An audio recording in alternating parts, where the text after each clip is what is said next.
모든 이야기에는 결말이 있습니다. 그죠, 여러분? 우리 육체를 가지고 살아가는 우리 시간과 공간에 살아가고 움직이고 있는 인류에게는 종말이라는 결말이 있습니다. 이 종말이라는 결말은 다른 단어로 어떻게 얘기하면 이제 죽음이라는 결말인데요. 이 죽음 결말 끝에는 우리의 영생이 시작되는 것을 알 수 있습니다. 끝이 있다라는 것은 어떻게 보면 축복이 될 수 있습니다. 고통을 받는 자에게는 끝이 축복으로 다가올 수 있고, 그러나 어떤 자들에게는 저주로 다가올 수 있을 것 같습니다. 기뻐하는 자, 즐거워하는 자, 그것에 끝이 있다라는 것은 아쉬움을 남길 수밖에 없습니다. 예를 들어 저는 이제 4년에 걸쳐 신학교라는 아주 고통이 가득 찬 긴 터널을 가고 있습니다. 근데 긴 터널 끝에 보이는 그 빛을 생각만 해도 저에게는 더 행복할 수 없습니다. 저에게는 이 4년이라는 마지막에 마침표, 끝이 있을 때 저에게는 축복으로 다가옵니다. 졸업식 날 저의 이름이 불리고 이름을 듣고 일어나서 강대상 위로 올라가 졸업장을 받으러 뚜벅뚜벅 용기 있게 걸어가는 모습을 상상만 해도 저는 엄청난 기쁨을 느낄 수 있습니다. 오늘 본문의 말씀을 보시면 인류의 마지막에 관해서 얘기를 하고 있습니다. 2절에는 그것을 말일, 즉 끝날 무렵 마지막 날을 얘기를 하고 있습니다. 이 마지막 날에는 본문에 보니 여호와의 전에 산이 모든 산 꼭대기에 굳게 서며 모든 작은 산 위에 뛰어나여 만방이 그리로 모여들어 하나님의 율법으로 사는 법을 배울 것이라 라고 나옵니다. 그날에는 율법이 시온에서부터 나오며 여호와의 말씀이 예루살렘에서부터 온 땅 끝까지 나오게 됩니다. 바로 이 날에는 하나님께서 열방 사이에 판단하시고 많은 백성들 가운데에 판결을 내리실 것입니다. 그날에는 전쟁이 멈추고 우상 숭배는 없어질 것이며 모든 민족이 하나님께 나와 순종하고 그의 의로운 심판 앞에 서서 하나님의 심판을 맞이할 것입니다. 그러나 아무도 하나님을 보고 감히 하나님 판단 잘못하셨습니다 라고 말할 수 없을 것입니다. 오늘 1절에 아모스의 아들 이사야가 받은 바 유다와 예루살렘에 관한 말씀이라고 얘기가 나옵니다. 아모스의 아들 이사야는 유다와 예루살렘에 관한 말씀을 들었다가 아니라 보았다라고 나옵니다. 여러분, 우리가 말씀을 듣지 보지는 아니하지 않습니까? 그죠? 우리가 사진을 보고 풍경을 보지만은 말씀은 우리가 듣는다라고 성경에 종종 볼 수 있습니다. 그러나 예언자들은 하나님의 특별한 부르심이 있는 자들에게는 말씀을 듣는 것보다도 더 선명하고 더 정확한 하나님의 말씀을 보게 된다라는 것입니다. 이사야 예언자는 하나님께서 유다와 예루살렘의 미래에 대해서 더 깊이 계시하시는 말씀을 보았다라는 것입니다. 여기서 나오는 말씀은 히브리어로 다발이라는 뜻인데요. 이 히브리어의 다발은 입으로 나오는 말씀뿐만 아니라 어떤 것 아니면 행동이라고도 우리가 번역할 수 있습니다. 듣는 것보다도 더 확실한 것은 보는 것입니다. 하나님께서 그에게 말씀을 보게 하신 것. 우리가 믿음은 보이지 않는 것들의 실상이요. 뭐죠? 그 다음에 바라는 것들의 보이지 않는 것의 증거이니라. 그러니까 이 믿음으로 보이지 않는 것들을 보는 것듯이 우리가 말씀을 받은 이사야의 말씀을 보는 말씀을 우리가 나누길 원합니다. 이 본문의 말씀 이사야가 보았던 이 말씀은 창세기 12장 2절서부터 3절에 나오는 아브라함의 후손의 축복이 이루어지는 그 날입니다. 창세기 바로 2절에 여호와의 창세기가 아니라 오늘 본문 바로 2절에 나오는 여호와의 전의 산이 높이 올림을 유다 지파로부터 나오는 한 사람에 의해 이루어진다는 것입니다. 여호와의 전, 즉 여호와의 거하시는 곳이 다른 산보다 우뚝 서게 된다는 것은 유다 지파로 나오는 한 분, 우리가 믿는 예수 그리스도를 통하여서 높아지신다, 영광 받으신다라는 것을 알 수 있습니다. 창세기 49장 10절에 홀이 유다를 떠나지 아니하며 치리자의 지팡이가 그 발 사이에서 떠나지 아니하시기를 실로가 오시기까지 미치리니 그에게 모든 백성이 복종하리리다 라고 나옵니다. 유다 지파의 자손, 즉 예수 그리스도를 통해서 2절 말씀이 성취되는 것입니다. 말일에 여호와의 전의 산이 모든 산 꼭대기에 굳게 설 것이고 모든 작은 산 위에 뛰어나리라 라고 우리 오늘 본문은 선포하고 있습니다. 이 말일이라는 단어, 마지막 때라는 단어는 성경에서 처음 등장하는 곳이 창세기 49장 1절, 즉 야곱이 12제자들에게 12자녀들에게 예언하는 곳에서 먼저 제일 처음 등장합니다. 여기서 여호와의 전의 산이 있는 무엇이냐 봤더니 이것은 바로 시온산을 가르칩니다. 그럼 시온산이 뭐냐 봤더니 예루살렘에 가보시면 아시겠지만 예루살렘에 있는 한 언덕을 시온산이라고 부릅니다. 그 예루살렘에 있는 그 한 언덕이 시온산인데 이 시온산이라고 왜 부르냐 봤더니 거기가 바로 하나님의 성전이 있는 곳이에요.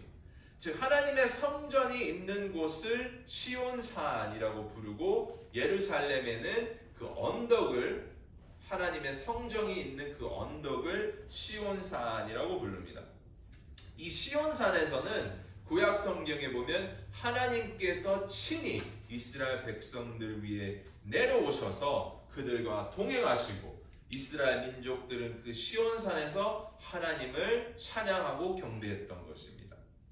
여기서 산 꼭대기에 굳게 설 것이라는 뜻은 산 중에 가장 높은 산이 된다라는 뜻입니다. 그러나 여러분, 이스라엘에 가보신 목사님과 장로님은 이스라엘에 가보셨는지 모르겠지만 이 이스라엘 예루살렘에 가보면 이 시온산이 그렇게 높지 않아요. 그냥 한 가지의 언덕입니다. 주변에 높은 산들이 너무나도 많이 있는 것을 알게 됩니다. 여러분, 시온산은 고작 760m밖에 안 된다고 합니다. 동쪽에 올리브산이 있는데 그 올리브산은 50m나 더 높은 산이었고요. 북쪽에는 예루살렘의 북쪽에는 레바논의 언덕과 산들이 있어서 시온산보다 훨씬 높았다고 합니다. 그리고 또 예를 들어 여러분, 우리 이 세상에서 가장 높은 산이 무슨 산이죠? 에베레스트 산인데 그 에베레스트 산과 시온산을 비교해 보면 시온산이 11개가 이렇게 겹쳐야지만이 에베레스트 산까지 올라갈 수 있다고 합니다. 그러면 말일에는 여호와의 전의 산이 모든 산 꼭대기에 굳게 선다라고 말하는 것은 도대체 이게 무슨 뜻입니까? 에베레스트 산보다 더 높아진다라고. 근데 시온산은 11개가 있어야지 에베레스트 산보다 더 높이 올라간다고 얘기하는데 도대체 이사야는 무엇을 얘기하고 있는 거일까요? 자, 여러분, 성경을 쭉 보면 산과 성전이 같이 나오는 것을 볼 수 있습니다. 이 산들과 언덕과 거기에 있는 성전들이 같이 나와요. 이게 왜냐 봤더니 산은 신들의 집으로 여겨졌고 이 산 위에서 성전이 지어졌습니다. 왜냐하면 산들 속에는 이제 신들이 살아간다고 얘기를 하는 거죠. 우리 한국에도 저 산 위에 가서 비나이다 비나이다 하지 않습니까? 이 산들과 이 우상, 신들이 항상 같이 갔어요. 성경에도 마찬가지입니다.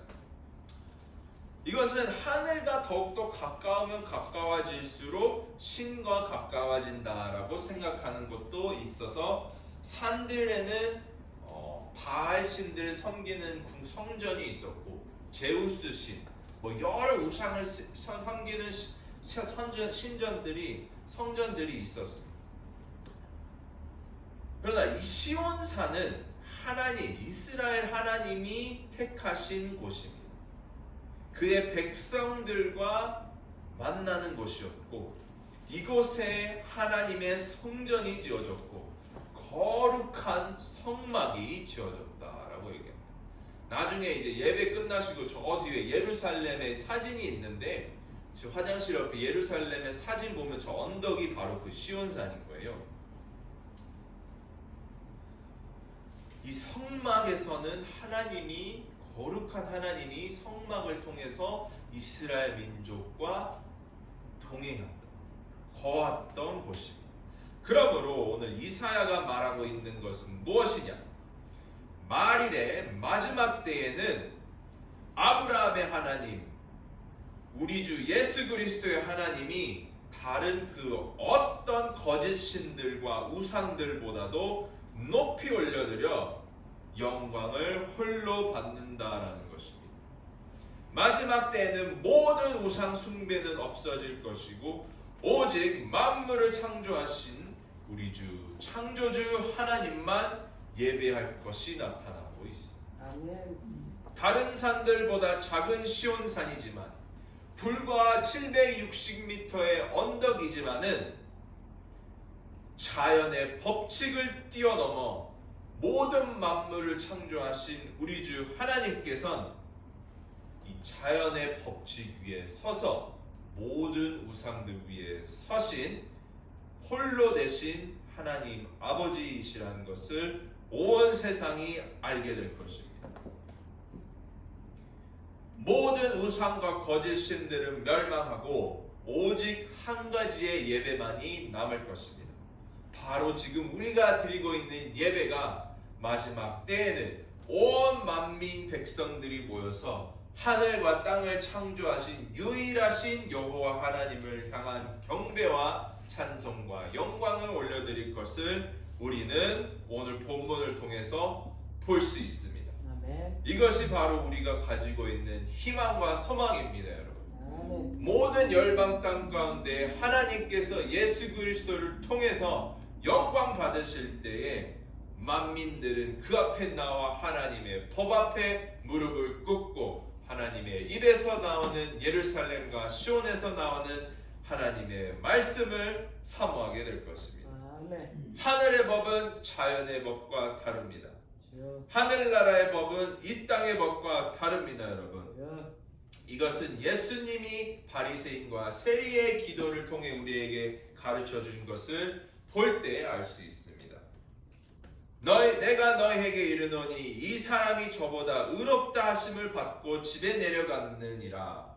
무릇 자기를 높이는 자는 낮아지겠고 자기를 낮추는 자는 높아지리라 하시니라. 아멘. 바벨 타워도 똑같습니다. 사람들이 높아지려고 할 때 하나님은 그들을 흩어지게 하고 언어를 모르게 하여서 그들의 바벨 타워를 무너뜨리려고 합니다. 높아지려고 하면은 내려가는 것이 하늘나라의 법입니다. 그러므로 이 말일엔 낮아지는 자가 높아지겠고 높아지려고 하는 자는 낮아질 것입니다. 이것이 하나님의 방식입니다. 그리고 이 하나님의 방식은 예수 그리스도를 통해서 친히 우리가 볼 수 있습니다. 빌립보서에 예수 그리스도는 근본 하나님의 본체시나 하나님과 동등됨을 취할 것으로 여기지 아니하시고 오히려 자기를 비어 종의 형체를 가져 사람들과 같이 되었고 사람의 모양으로 나타나셨음에 자기를 낮추시고 죽기까지 복종하셨으니 곧 십자가에 죽으심이라. 더 이상 하나님의 본체로서 낮아질 수 없을 만큼 밑바닥으로 떨어지신 예수 그리스도를 하나님께서는 지극히 높여 모든 이름 위에 뛰어난 이름을 그에게 주셨습니다. 그리고 하늘에 있는 자들과 땅에 있는 자들과 땅 아래에 있는 자들로 모든 무릎을 예수의 이름에 꿇게 하시고 모든 입으로 예수 그리스도를 주라 시인하여 하나님 아버지께 영광을 돌리게 할 것을 우리는 볼 수 있습니다. 예수 그리스도는 성전마저도 비우셨습니다. 하나님의 때에 예수 그리스도는 성전을 치우시고 이렇게 말씀하셨습니다. 예수께서 대답하여 가라사대 너희가 이 성전을 헐라 내가 사흘 동안에 일으키리라. 예수님은 성전된 자기 육체를 가리켜 말씀하신 것이었습니다. 예수 그리스도가 다른 어떤 산과 언덕보다 더 높아질 하나님의 성전이십니다, 여러분.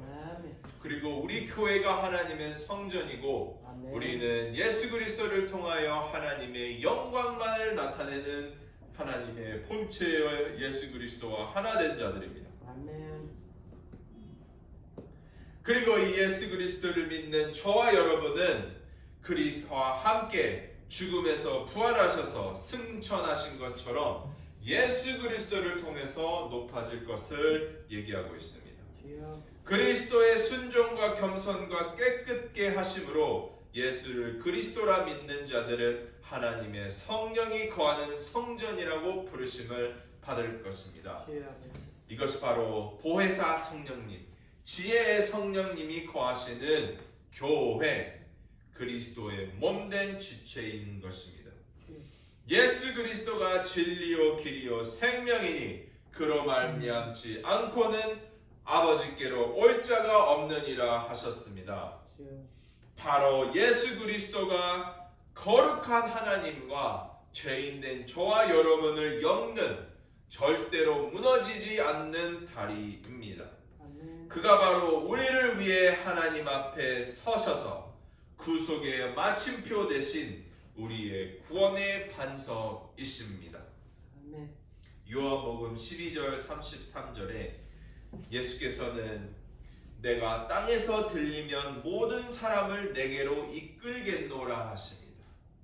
땅에서 예수 그리스도가 들려지면 모든 열방 사람들이 그에게로 이끌게 된다라는 것입니다.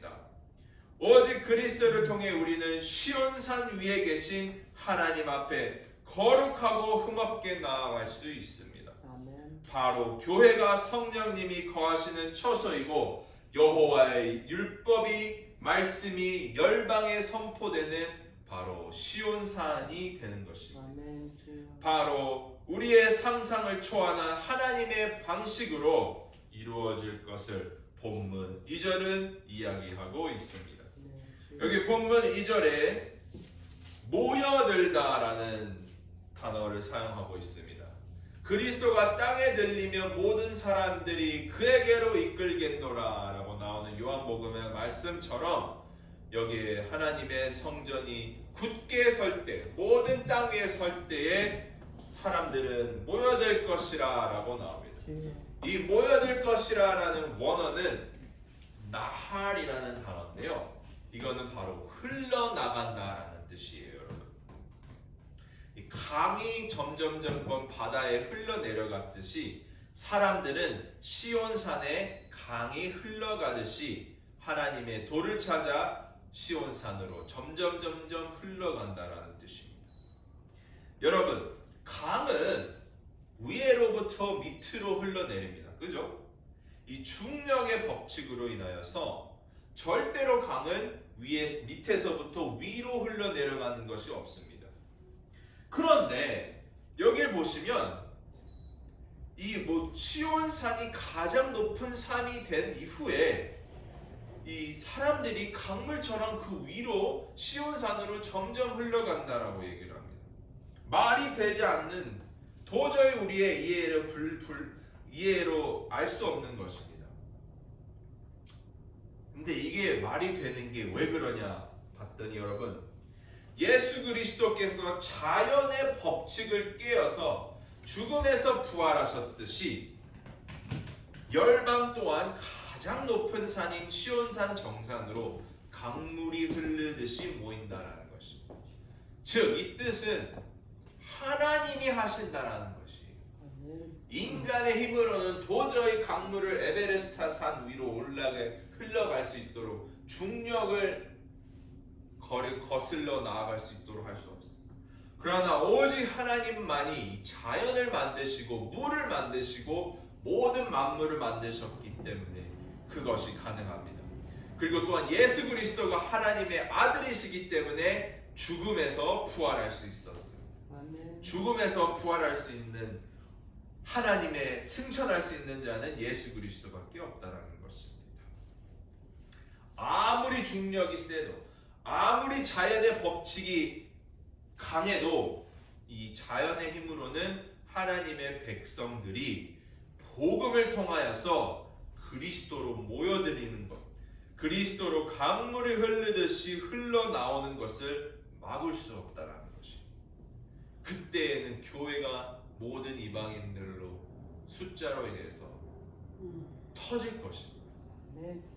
3절에 많은 사람들이 와서 이렇게 얘기합니다.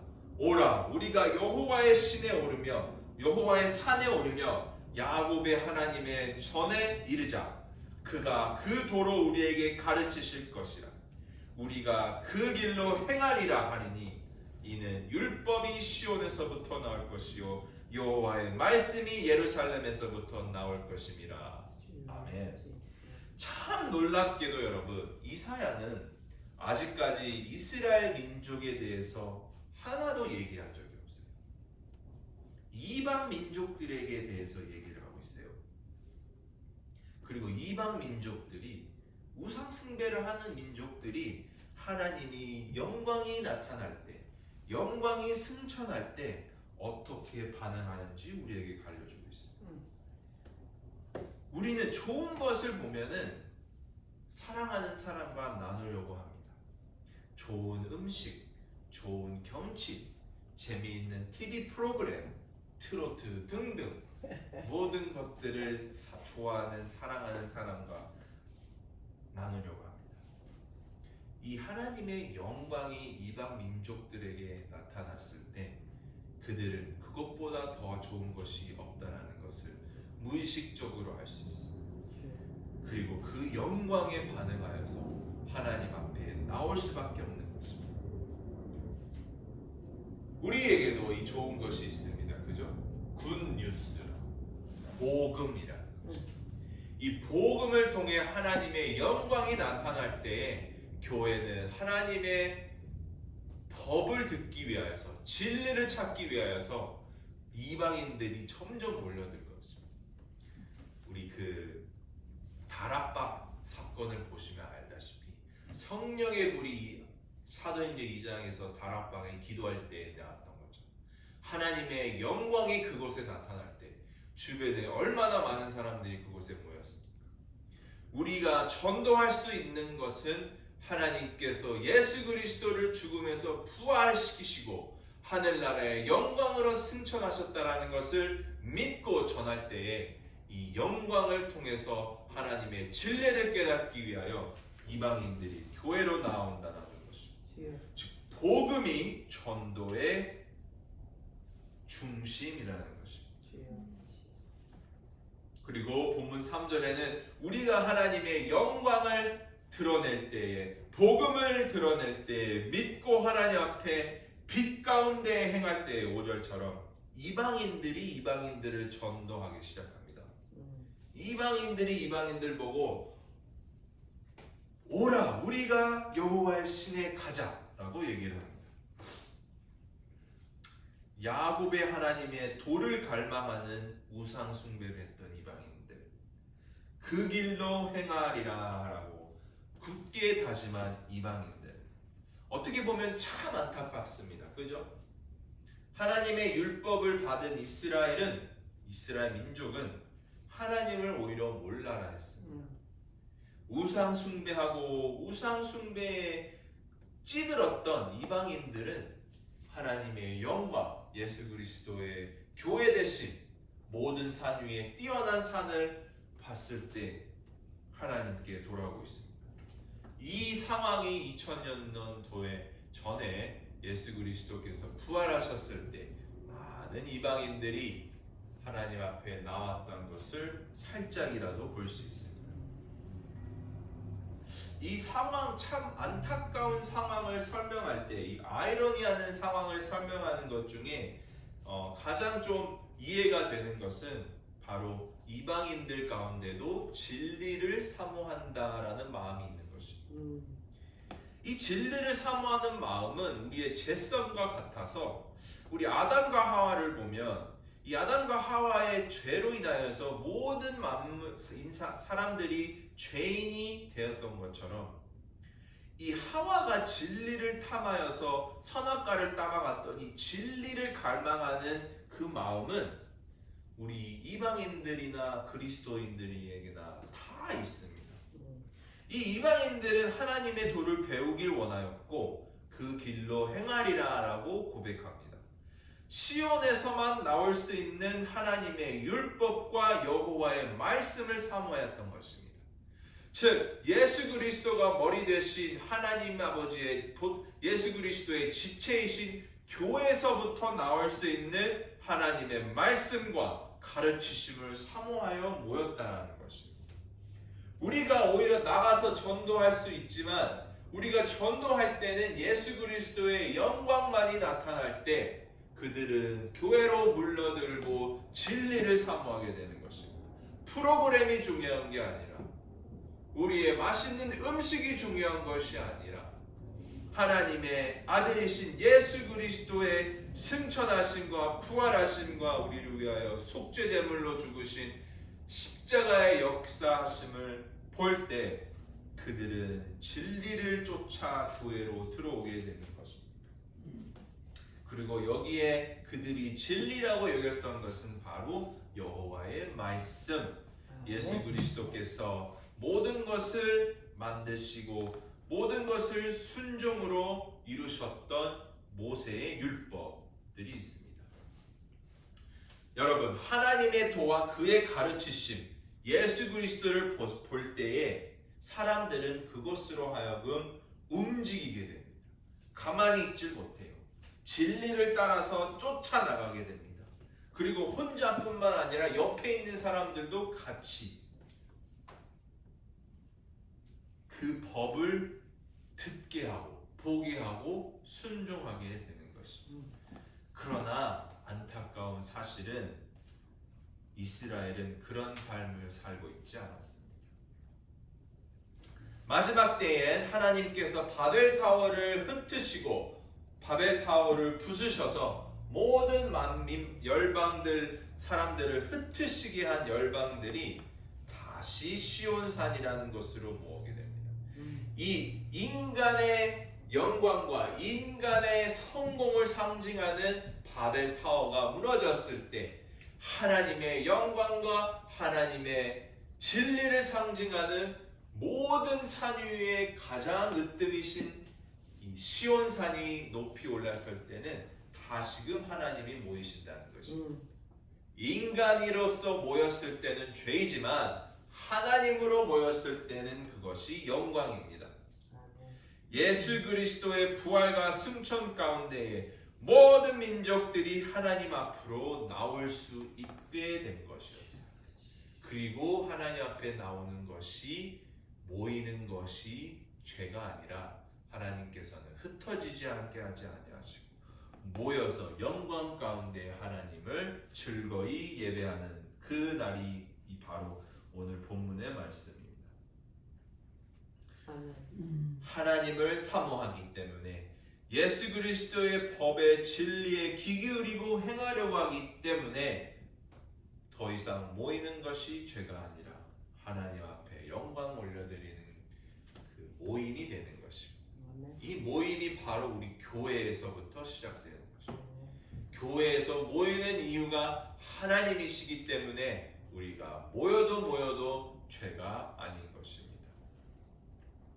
우리의 영광을 위하여서가 아닌, 인간의 성공을 위하여서가 아닌 오로지 하나님의 영광과 찬송과 경배와 감사함을 구하는 모임이기 때문에 이 교회에는 죄인들이 와도 죄가 아닌 것입니다. 이 우상 숭배를 하였던 이 죄인들이 시온산에 모이듯이 교회 안에 진리를 사모하는 죄인들이 모이는 것이 당연하다라는 것입니다. 그러면 그 가운데 죄인들이 모였을 때 어떻게 됐냐 봤더니 4절에 참된 평화를 얻게 됩니다. 열방 사이에서 많은 백성들을 판결하시는 완전하신 하나님 앞에서는 칼을 켜서 보습을 만들고 창을 쳐서 낫을 만들게 되어 이 나라와 저 나라가 다시는 칼을 들고 서로 치지 아니하게 될 것을 4절에서는 얘기하고 있습니다.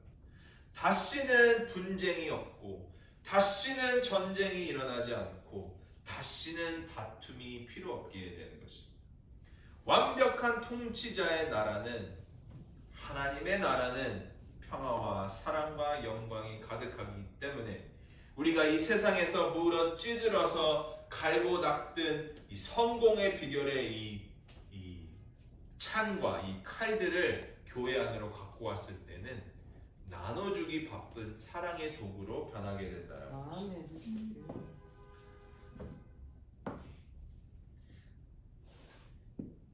하나님의 판단은 너무 완벽하고 평화의 판단이기 때문에 그의 판결을 보고 누구라도 토를 날 수 없습니다. 하나님 왜 이렇게 심판하셨습니까? 라고 토를 날 수 없어요. 왜냐? 그 마음 가운데 그 판단이 정직하기 때문인 것을 알기 때문에 사람들은 그 안에서 온전히 화평케 되는 것입니다. 말일에는 하나님의 사랑이 우리 자기 자신을 사랑하는 자기 자신의 사랑을 바꾸어 개인의 영광을 없어지게 만들고 오로지 함께 개인이 아니라 한 지체로서 하나님의 영광을 나타내게 될 것입니다.